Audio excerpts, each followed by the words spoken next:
ली Miller की एक सच्ची कहानी फिल्म साल 1945 में शुरू होती है, जहां ली नाम की एक औरत युद्ध के दौरान पेरिस की सड़कों पर दौड़ रही है। उसके गले में एक कैमरा है और जैसे ही उसे सड़क पर एक सैनिक का बूट पड़ा दिखता है, वह उसकी तस्वीर खींचने लगती है। इसी बीच उसके पास एक बम धमाका होता है, जिससे ली बेहोश हो जाती है। फिर सीन साल 1970 में शिफ्ट हो जाता है, जहां वही औरत ली मिलर इंग्लैंड के एक घर में एक बूढ़ी औरत के रूप में है, जो एंथनी नाम के एक राइटर को इंटरव्यू दे रही है। लेकिन वह राइटर भी ली से उल्टा सवाल पूछने लगता है, क्योंकि उसे लगता है कि ली ने अपनी जिंदगी में जो कुछ भी किया वह सिर्फ मशहूर होने के लिए था, जिस पर ली साफ करती है कि ऐसा कुछ नहीं था। और उसके बाद ली अपनी कहानी सुनाना शुरू करती है। सीन साल 1938 में शिफ्ट हो जाता है, जहां ली मिलर एक फोटोग्राफर है और वह बताती है कि वह एक अमेरिकन मॉडल हुआ करती थी और अपनी जिंदगी का पूरा मजा ले रही थी। वह अपने दोस्तों के साथ फ्रांस में छुट्टियां मना रही थी।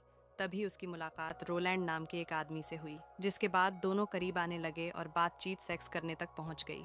अब उनके ग्रुप में एडोल्फ हिटलर का टॉपिक जरूरी हो गया था कि जब वह पावर में आएगा तो एक मजबूत लीडर बनेगा, क्योंकि उस समय हिटलर की पॉपुलैरिटी जर्मन लोगों में तेजी से फैल रही थी। लेकिन किसी को नहीं पता था कि आने वाले महीनों में कितनी तबाही होने वाली है, और इसीलिए ली और रोलैंड भी अपनी जिंदगी का पूरा मजा ले रहे थे। इसीलिए इस दौरान हिटलर ने पूरे यूरोप में जंग छेड़ दी थी। इसीलिए ली और रोलैंड ने पेरिस छोड़ने का फैसला किया, क्योंकि वहां भी खतरा मंडरा रहा था। और इसीलिए ली और रोलैंड रहने के लिए लंदन शिफ्ट हो गए।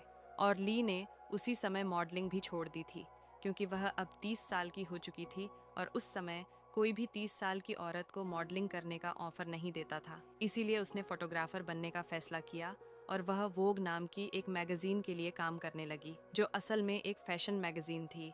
लेकिन जंग के दौरान वोग मैगजीन जंग के दौरान की कहानियों को भी कवर करना चाहती थी। ली ने लंदन की खाली सड़कों को कैप्चर करके अपने फोटोग्राफी करियर की शुरुआत की, जहां से ज्यादातर मर्दों को जंग के दौरान लड़ने के लिए भेजा गया था।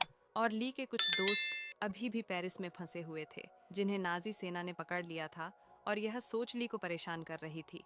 और इसीलिए उसने कुछ करने का फैसला किया। उसका पहला अट्रैक्शन जंग से जुड़े कुछ लोगों की तरफ था, जिनमें से ज्यादातर औरतें थीं जो जंग में बुरी तरह जी रही थीं। ली ने जंग में शामिल इन औरतों की तस्वीरें लीं। धीरे धीरे उसने लड़ाई की फ्रंट लाइन पर जाने की रिक्वेस्ट की, ताकि वह वहां जाकर जंग के असली हालात पर रिपोर्ट कर सके। लेकिन उस समय ब्रिटिश सरकार की एक पॉलिसी थी कि औरतों को कानून के तहत जंग से दूर रखा जाए। ली, जो एक अमेरिकन औरत थी, इसलिए वह अमेरिका लौट आई और वहां उसने वोग मैगजीन के तहत जंग को कवर करने के लिए अप्लाई किया, क्योंकि अमेरिकन कानून के तहत औरतों को जंग में जाने की इजाज़त थी। और फिर यहीं से ली का फोटोग्राफी करियर शुरू हुआ, जहां उसने इन सैनिकों, डॉक्टरों, नर्सों और जंग के शिकार लोगों की तस्वीरें लीं। उसने जंग में मारे गए उन लोगों को भी दिखाया जिन्हें नाजियों ने मार डाला था। जब ली एक फोटोग्राफर के तौर पर काम कर रही थीं, तो उनकी मुलाकात डेविड से हुई, जो एक फोटो जर्नलिस्ट थे और लाइफ मैगजीन के लिए काम करते थे। जब भी मौका मिलता, दोनों साथ में शूट करते थे।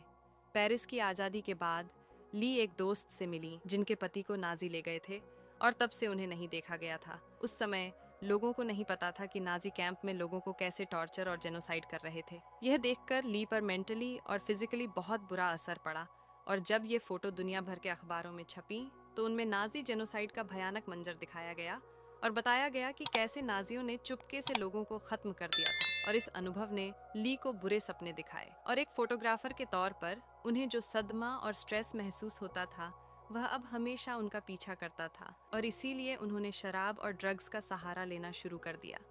ली कहती हैं कि युद्ध के दौरान एक महिला होना और भी मुश्किल हो जाता है, क्योंकि उन्हें न केवल युद्ध के खतरों से बचना होता है, बल्कि समाज के उन पुरुषों से भी बचना होता है जो कभी कभी महिलाओं का सेक्सुअल हैरेसमेंट करते हैं।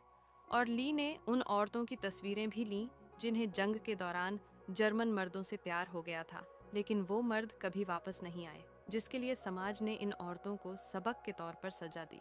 फिल्म के मुताबिक ली मिलर दूसरों की कहानियां सुनाने में इतनी बिजी थीं कि उनके पास दुनिया को अपनी कहानी बताने का टाइम ही नहीं था। फिल्म के आखिर में हमें 1977 में ले जाया जाता है, जहां वही राइटर एंथनी ली का इंटरव्यू ले रहा होता है, और फिर हमें पता चलता है कि यह राइटर कोई और नहीं बल्कि ली का बेटा था, और यह इंटरव्यू असली नहीं बल्कि एंथनी की कल्पना का हिस्सा था।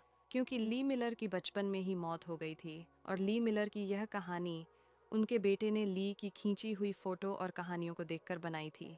यह कहानी एक सच्ची कहानी है और यह ली मिलर और उनके बेटे एंथनी की असली फ़ोटो हैं जो अपनी माँ की तरह फ़ोटोग्राफ़र बने। और उसी के साथ ये मूवी यहीं पर ख़त्म हो जाती है।